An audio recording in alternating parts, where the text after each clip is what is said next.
ça triche au Tour de France. Dans l'histoire du Tour, il y a eu évidemment beaucoup de triches, et bien en voici quelques-unes qui ont participé à la légende. En 1904, alors qu'une étape commence de nuit, Pierre Chevalier profite de l'obscurité pour embarquer en voiture.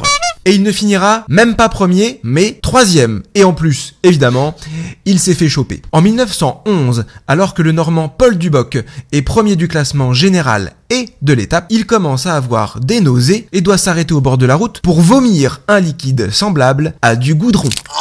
Quelques minutes avant, il buvait lors d'un ravitaillement dans une gourde empoisonnée. Il va quand même perdre 3 heures sur la course. Le coupable était visiblement un ancien coureur jaloux de la réussite de Paul. En 1937, avant un départ d'étape, pendant l'échauffement, le chef de file Roger Labépie tombe de son vélo. Aïe, coup dur pour Guillaume. Le guidon est complètement cassé en deux. On imagine que le guidon avait dû être scié. Du coup, le Français prend un autre vélo, non homologué pour la course, pour lequel il aura une pénalité. Le petit dernier pour la route, en 1947, le breton Jean Robic, qui se fait livrer un bidon rempli de plomb juste avant une longue descente pour s'alourdir et aller beaucoup plus vite. Si tu veux un autre épisode, abonne-toi, like et republie celle-là.